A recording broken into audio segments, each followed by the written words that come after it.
이진석? 예? 네, 왔고. 예. 이현이?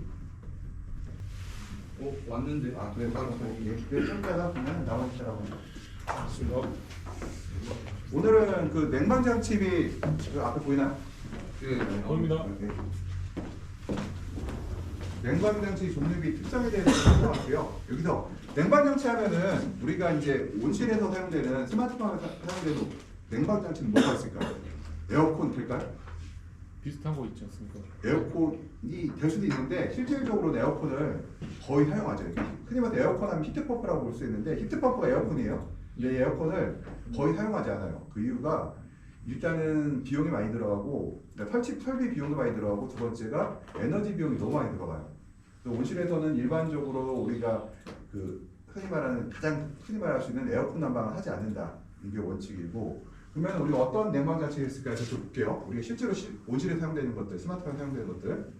일단은 우리가 냉방을 목적으로 하면은 일단 설비가 들어가잖아요. 예. 설비가 들어가니까 이게 과연 도움이 될 것인가 말 것인가를 이제 생각해봐야 되겠죠. 여기서. 근데 여기서 냉방을 이제 할 때 비용이 이제 발생할 거 아니에요? 뭐 냉방비라는 거는 여기에 감가상각까지 다 포함해서 얘기하시겠죠. 이제 감가상각비, 뭐 물, 뭐 수돗물 신설하면 뭐 수돗물 가격, 그 다음에 뭐 그런 전기 가격 이런 것들 다 포함해서 실제로 얼마큼 돈이 들어갔나를 확인할 수가 있을 거고요. 계산해보고 이거는 냉방뿐만 아니라 모든 게 다 마찬가지예요. 탄산시비를 해도 마찬가지고 난방을 해도 마찬가지고 경제성을 과연 있는지 없는지를 판단해 볼 필요가 있다. 지난번에 내가 난방 얘기할 때 유럽이 난방이 옛날보다 어떻다고 했어요? 지금 현재? 온도가 내려갔다고 했죠. 우리나라에 갖고 와졌어요. 옛날보다 유럽 애들 보게 되면은 난방 온도는 내려가고 낮의 온도, 그러니까 한낮의 온도는 올라갔어요. 그래서 평균 온도를 지금 그렇게 맞추고 있거든요. 그러니까 평균 온도를 맞추면 두 가지잖아요. 올리고 싶을 때 야간 온도도 올리고 주간도 올릴 수도 있지만 야간을 내리고 주간을 더 올리면은 평균 온도가 올라가겠죠. 이제 그런 식으로 좀 제어를 하고 있어요. 이게 우리나라 옛날부터 하던 방식들인데 유럽도 하고 있더라. 왜 그럴까요? 갑자기 우크라이나 전쟁이 터지면서 그 가스 가격, 에너지 가격이 엄청 상승했잖아요. 그러니까 우리 가스 가격은 독일이나 네덜란드 가스 가격이면 훨씬 싼 거예요. 굉장히 비싸요, 거기는 지금 현재. 그러다 보니까 걔네들이 난방을 옛날만큼 하지 못하고 있더라. 그래서 이런 우리가 할 때도 냉방을 하든 난방을 하든 무슨 시설을 할 때는 경제성 구조를 해야 되는데 예를 들어서 차례 볼게요.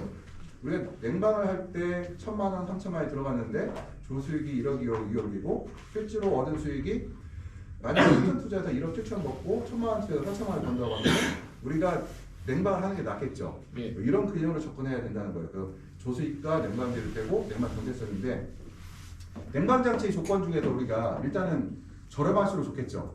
그 다음에 내구성이 좋고 F자 수압이 좋고 장기가 가능해야 된다는 뜻은 뭐냐면 결국은 내구성이 좋아야 된다는 얘기예요. 그 다음에 장치 운영이 용이해야 된다는 것은 관리가 편리해야 된다는 얘기들이요. 그 다음 냉방률이 높고 운영비가 저렴해야 되고 시설을 적게 차지하고 작업에 방해되지 않아야 되고 우리가 온실에서는 스마트팜에서는 작물을 키우는 공간이 중요하잖아요. 거기에 만약에 냉방한다고 냉방시설이 공간을 차지하고 있으면은 나의 생산량은 줄 수밖에 없어요. 그러니까 냉방으로 해서 올라가는 소득도 있지만 냉방장치가 손해보는 그런 것도 있을 수가 있거든요. 그러다 보니까 소비가 좀 작아야 된다는 거고요. 그 다음에 안정적이고 그 다음에 온도 관리가 정확해야 되고 시설 내 온도 균일해야 되고 작물에 해롭지 않아야 되고 이런 것들이 냉방의 조건이다 보시면 되고 이건 일반적인 다른 뭐 난방이라든가 다른 장치에서도 마찬가지라고 얘기할 수가 있을 거예요. 그리고 최대 난방부하면 뭐냐면은 최대 난방부와 냉방부하, 그러니까 난방부하고 똑같은데요. 예를 들어 이제 고온일 때 목표 온도를 충족시키기 위한 충분한 열량을 얘기하는데 최대 난방부하는 뭘까요? 표입 일사량, 이거는 햇빛으로 들어온 거예요. 표면 관유열, 환기전열, 지중전열, 작물 소비열이 있는데 여기서 유입 일사량이 거의 대부분이고 뒤에 거는 전체가 100이라고 볼게요. 유입 일사량이 거의 95%. 나머지 뒤에 거는 5%가 안 돼요. 결론적으로 뭐예요? 앞에 유입 일사량이 제일 중요한 거죠. 유입 일사량이 높을수록 냉방의 비율이 늘어나겠죠. 이렇게 볼 수가 있어요. 그 다음에 유입 일사량이 올라가면 환기전열이라든가 표면 관유열도 올라가요. 표면 관유열이라는 건 뭐냐면은 표면에서 그러니까 이쪽 표면에서 이쪽 표면으로 유리 안쪽에서 바깥쪽에서 안쪽으로 열이 전달되는 걸 우리 표면 그 관열이라고 하는데 이런 것들은 얼마 안 돼요 사실은. 그 다음에 환기전이라는 거는 외부에서 열이 들어오는데 국내에서는 일반적으로 대부분의 경우 아주 특수한 시기를 빼고는 거의 대부분의 경우가 내부가 에너지가 높아요? 외부 에너지가 높아요? 내부 에너지가 항상 높거든요. 무조건 높아요. 거의 다 높아요. 아주 특수한 기를 빼놓고는. 그렇기 때문에 환기전을 하게 되면은 무조건 온도가 떨어지지 올라갈 일은 없다. 그래서 우리가 실제 얘기할 때는 우리가 유입비사량이 대부분이라고 생각하면 될 것 같아요. 그러니까 냉방 용량은 우리가 어떤 용량을 가져야 될까? 냉방을 할 때 어떤 용량을 가져야 될까? 얘기인데 냉방 용량이요. 그 다음 시설의 구조, 차광정시의 종류, 시설의 밀폐도에 따라 냉방 용량이 달라진다. 당연하겠죠. 시설의 밀폐도가 얼마큼이냐, 그 다음 차광자재가 뭘 썼느냐. 차광자재 예를 들어서 햇빛가 들어오고 있는데 내가 알루미늄 스크린을 설치해서 7대3짜리 설치해서 70%가 알루미늄이 있고 30%가 투명해요. 그러면 그런 스크린이 있고 하나는 5대5예요. 알루미늄 50%, 비닐이 50%예요. 투명하게. 그러면 누가 더 에너지가 많이 들어와요? 50%짜리요. 그렇죠. 50%가 더 많이 들어오겠죠. 우리가 얘기를 할 때 아마 50대 50짜리가 에너지가 더 많이 필요하겠죠. 제가 지난번에 커튼 샘을 보여줬죠. 5대5, 7대3하는 그 의미가 알루미늄이 7을 맡고 있느냐, 5를 맡고 있느냐 이 의미를 5대5 우리가 그렇게 얘기를 해요. 그냥 통상적으로 얘기해요. 그것들을 그냥 5대5냐, 7대3이냐, 6대4냐 이렇게 얘기를 하고 있고요. 기가냉방은 우리가 그 작물을 재배하는 동안 냉방에 필요한 그때 총 에너지를 얘기하는 거죠. 우리가 이제 아까 이 냉방 부하에 대해서 이제 그림으로 도식을 해놓은 건데요. 에너지 유입에서 에너지 유출을 뺀 것들. 이 복사가 뭐라고 했어요? 대부분 거의 다 이거라고 볼 수가 있어요. 일단은 들어오고요. 일단 환기로 나가는 거는 일단 나간다고 봐요. 들어올 리는 없어요. 일단은 전도도 마찬가지예요. 안이 에너지가 높기 때문에 밖으로 나간다는 게 맞아요. 오로지 들어온다는 거는 이건 일 수가 있어요. 지중전이라고 해서 땅에서 온도가 올라올 수 있어요. 이거는요. 이것도 언제 해가 약해졌을 때, 해가 셀 때는 이것도 거꾸로예요. 위에서 아래로 내려가 이것도요. 측면에서 오는 것도 마찬가지로 올 수가 없죠. 일반적으로 바깥으로 나가는 게 않다는 거 이게 일단은. 그래서 우리가 복사할 최대 난방 부하는 복사할 플러스 배류전도 플러스 환기틈새 플러스인데 이건 사실상 의미가 없는 값이라고 볼 수가 있겠고요. 우리가 방식이 이제 그러니까 포그 앤 펜 방식이 있고요.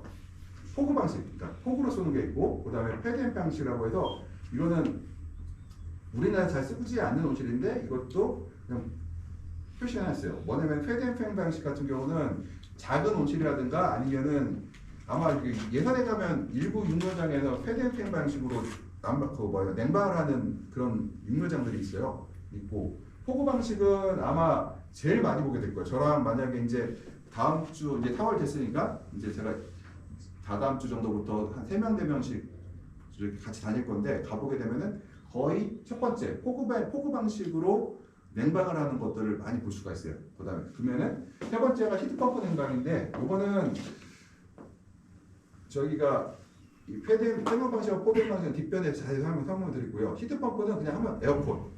그러니까 에어컨을 달아놓고 우리가 냉방을 한다 생각하면 될 것 같아요. 히트펌프를 이용한 냉방을 이용하는데 히트펌프와 에어컨이라고 생각하시면 되고요. 그 다음에 히트펌프의 장점은 뭘까요? 에어컨이기 때문에 제어성이 우수하다. 시설비가 고가이고 에너지가 가이다. 여기서 히트펌프를 용량을 작은 것을 차면 거의 오차 범위 안에 들어가 버려요. 그러니까 들어오는 광량이 700W인데 여기다가 200kW짜리 300kW짜리 에어컨 설치해봐야 거의 효과가 없어요. 이렇게 되면. 그 다음에 세부 방법은 아까 말씀드렸듯이 포크로 안개를 쏘는 거, 노즐로 안개를 쏘는 건데 냉방 효과가 좋고 다른 냉방에 비해서 저렴하고 그 다음에 단순해 구조가. 그 다음에 이거는 포크기 때문에 노즐이기 때문에 면적이 넓어져도 상관이 없어요. 여러 개를 달 수가 있어요. 면적이 넓어지면 어떻게 해요? 보다 큰 컴프레셔를 달면 되고 노즐을 많이 달면 돼요. 그래서 이제 단점은 뭐냐면은 안개를 쏘게 되면은 온실의 습도가 올라가겠죠. 그러면은 지금 시점은 괜찮아요. 3, 4, 5월 달은 공기가 건조하잖아요. 이때 폭우를 쏘게 되면은 굉장히 좋은 효과를 얻을 수가 있는데 6월부터 8월까지는 우리나라 습도가 올라가는 시기예요. 이때는 폭우를 쐈을 때 되게 조심해야 되거든요. 폭우를 쏜 것이 습도가 높기 때문에 오히려 식물체에 피해를 줄 수가 있어요. 이때요. 그 얘기가 바로 이런 밑에 얘기들이에요. 물방울이 장마에 닿을 수 있다. 쐈는데 온실의 습도가 높아요. 그러면 안개가 물이 증발을 위로 나갈까요? 안 나가고 아래로 떨어질 수가 있겠죠. 근데 우리 불행하게도 우리나라의 가장 더운 시기 7월부터 6월 말부터 8월 말 9월 초까지는 습도가 높은 시기다. 그래서 이것들의 단점들이 있다. 그 다음에 분모 노즐이 막힐 수 있다는 거. 노즐이 막히게 되면은 우리가 그 수경재배에서 그 압력 고정 단추가 막히는 거랑 똑같이 이게 막힐 수가 있어요. 이것들은. 그래서 보통 세모 냉방, 그러니까 안개 냉방을 하는 것 같은 경우에는 쏘는 그러니까 그 펌프레시아 앞쪽에다가 큰 그 필터를 달아놔요. 필터를 달아도 완벽할 수는 없겠죠. 그래서 이게 막힐 수가 있다.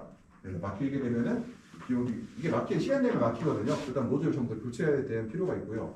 패드앤팬 냉방 방식은 이거는 소규모 벤치에 적합하다고 했잖아요. 제가 옛날에 제가 20여 년 전에 처음에 이제 일을 시작할 때 200평짜리 온실을 운영하고 있었는데 그 온실에 패드앤팬 방식이 있었어요. 이게 이따가 보시게 될 거고요. 패드앤팬 방식은 국내엔 적합하지 않고 고로 일반적으로는 사막 기후에 되게 적합한 온실들이에요. 지난번에 제가 UA 온실 한번 보여준 적 있나요? 그때 한번 살짝 맛배기로 첫날 제가 보여줬던 것 같은데 아마 UAE나 카타르에 있는 온실들이 거의 다 패드앤팬 방식을 유지하고 있어요. 보게 되면 보시면 생각날 거고요. 이런 단점은 시설비가 고가예요. 그림만 봐도 고가라고 볼 수가 있어요. 두 번째가 온도 분포가 불균형하다. 패드앤팬 방식은 왜냐면은 한쪽의 벽에서 물을 흐르고 이쪽에서 바람을 당기니까 여기는 습도가 높고 시원한 반면에 이 반대쪽은 건조하고 온도가 높은 구경이 생겨요. 그래서 온도에 불균형이 생기는 거고 패드와 패널에서 차광이 되니까 그쪽은 그 밀폐된 공간, 밀폐라기보다 투명하지 않은 것들로 우리가 막아놓고 있거든요. 그래서 차광이 생길 수가 있고요. 시설의 습도 당연히 생기겠죠. 패드 쪽은 습하고 팬 쪽은 건조하고 그래서 이 차가 크고요. 그러다 보면은 이게 규모가 커지면 될까요? 안 되겠죠. 그래서 우리가 25에서 30m 최대 50m를 넘어가지 말라고 그래요. 50m도 잘 안 돼요. 보통 30m 정도를 권장하고 50m까지가 최대 맥시멈 하겠지라고 얘기를 해요. 그러니까 작은 온실이 적합하겠죠. 길이가 짧은 온실들. 그 다음에 그 패드앤팬 방식 들어가서 일을 해보면은 팬 들어갈 때 우엉 소리가 나요. 팬이 엄청 크거든요.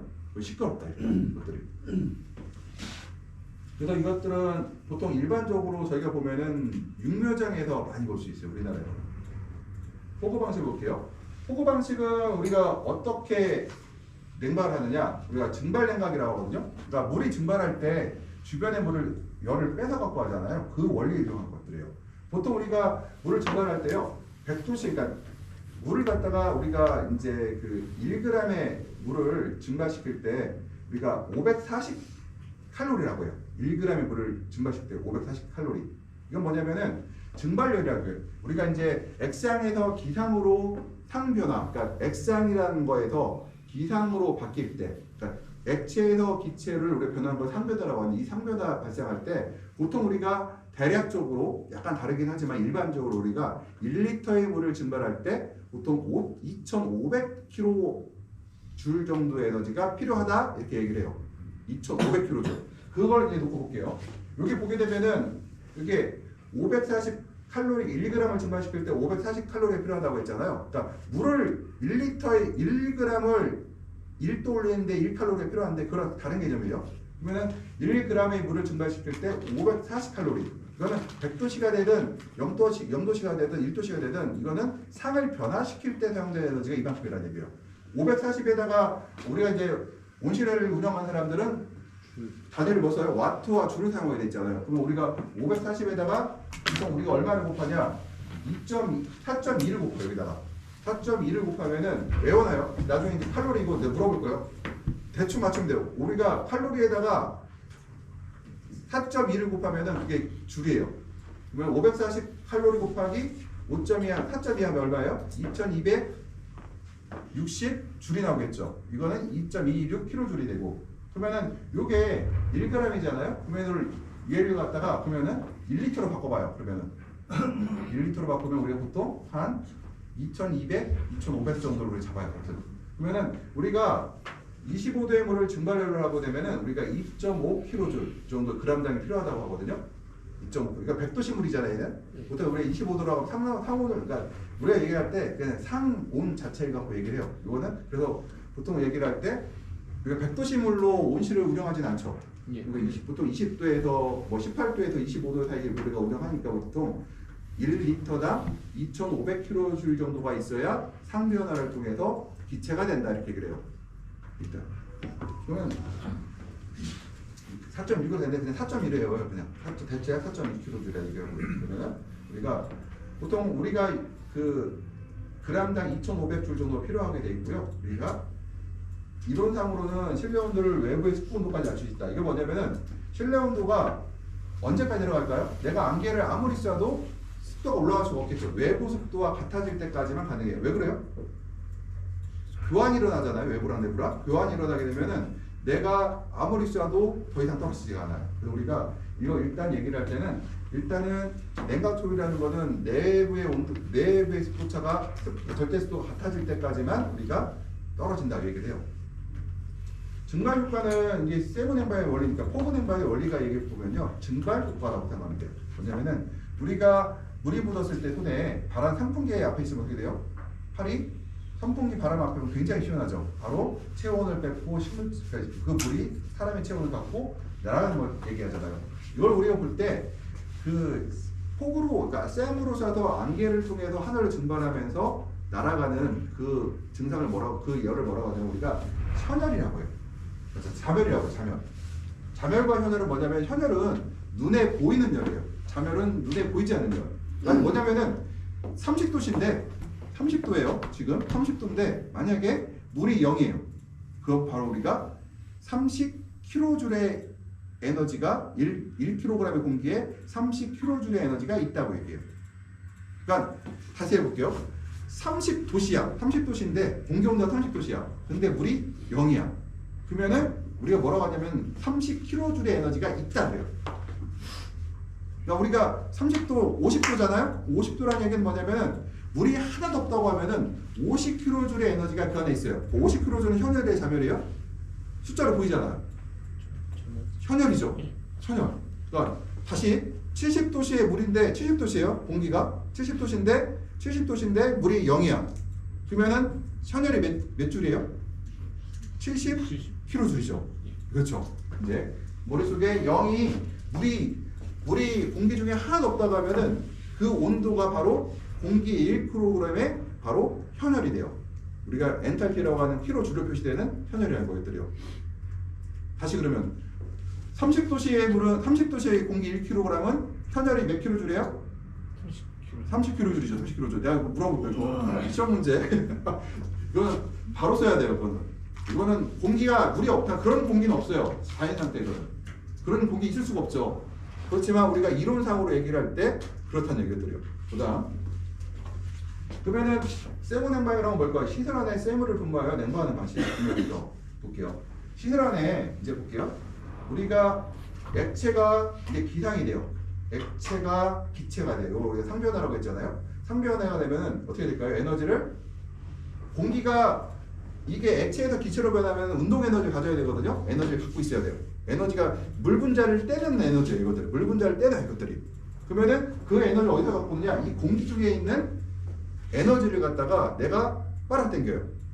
빨아당겼어요. 그러면 빠르게 되면 어떻게 되냐면은 공기의 온도는 떨어졌겠죠. 공기 떨어지고 그 현열, 그러니까 내가 예를 들어서 공기 중에 물이 하나도 없는데 50도였어 공기가. 근데 내가 물을 일부 집어넣고 공기 중에 안개를 쭉 뿌려서 물을 집어넣으니까 30도로 떨어졌어요. 내가 외부에 들어온 에너지 하나 없다는 가정에서 50도에서 30도로 떨어졌으면은 현열은 30이고 자멸은 얼마예요 그러면? 20이죠. 그러니까 에너지 보존의 법칙에 의해서 이 공간에 있는 에너지 변화가 없다. 단지 눈에 보이는 열과 눈에 보이지 않는 열. 눈에 보이는 건 온도에 찍히는 열은 우리가 현열이라고 하고 눈에 보이지 않는 자멸들은 이 뭐라고 해요? 물이 공기 중에 기화가 되면서 걔의 운동 에너지를 받게 그 안에 담겨져 있다는 거 이것들이요. 그 안에. 그러니까 에너지는 변해요, 안 변해요? 안 변해요. 안 변해요. 어차피 현열이냐 자멸이냐 이게 변할 뿐 이것만 변할 뿐이에요, 이것들이요. 그래서 우리가 스마트팜 운영할 때 굉장히 중요해요. 이게 자멸과 현열을 얘기할 때 모든 게 에너지 운영에서도 자멸과 현열을 얘기하고 습도 조절할 때도 자멸과 현열을 얘기하고 우리가 하다못해 식물체에 잎을 따는 것도 자멸과 현열을 얘기해요. 얼마큼 딸 건가 말 거라 얘기할 때도 자멸과 현열을 얘기해요. 그러니까 자멸과 현열이라는 거는 굉장히 우리가 앞으로 일상적으로 할 얘기가 될 거예요. 여기서 그러면은 우리가 일단은 이제 기화가 돼서 물이 기화가 돼서 위로 올라가고 이 물은 에너지를 갖고 있고 온도는 떨어지겠죠. 그러면은 요게 우리가 집에서 볼 수가 있어요. 이게 뭐죠 이게? 이것도 에어컨도 그래요. 에어컨도 뭐냐면은 냉매를 갖다가 어떻게 할까요? 압축을 그러니까 이걸 공기를 꽉 압력을 가요. 이 냉매를 기차인 거를 꽉 압력을 가요. 그러면 요게 아직 액체가 되기 전이에요. 그럼 요거 갖다가 이 안에다가 어떻게 할까요? 뜨거운 곳에다가 이거를 냉매를 휙 집어넣으면은 이것들이 열을 확 뺏기면서 이것이 액체로 변한 다음에 어떻게 될까? 액체로 변했으니까 열을 흡수하는 거죠. 흡수하죠. 자, 냉매로 변해서 열을 확 갖고죠. 이거를 압력을 가면은 열을 땡기면서 액체로 변하고 이것들이 다시 기화기로 가서 다시 기화가 되고 다시 뺏기고 이거 반복돼 이것들이요. 이것도 에어컨에서도 이거 자멸 과정열을 이용하는 것들이 이것들 에너지 변화는 없다 갖고 한다는 거예요.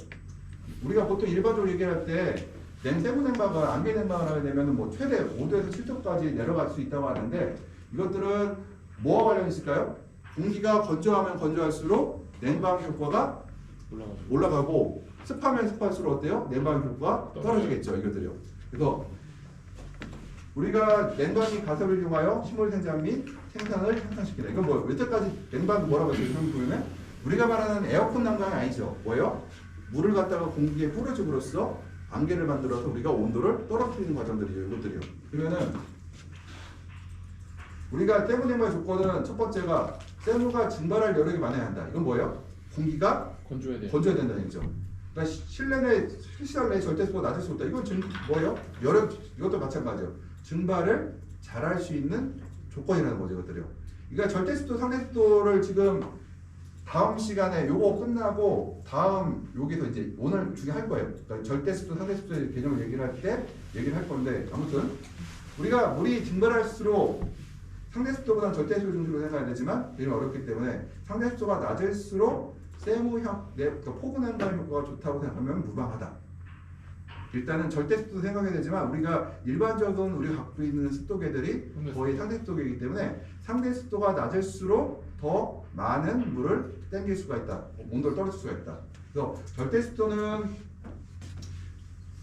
수증기가 많을수록 높다. 그러니까 절대값이죠. 절대습도. 절대습도는 다들 뭐라고 했어요? 지난번에? 입방미터당 그램. 그러니까 예를 들어서 1입방미터당 10g 들었으면 뭐예요? 절대습도가 10g이죠. 예를 들어요.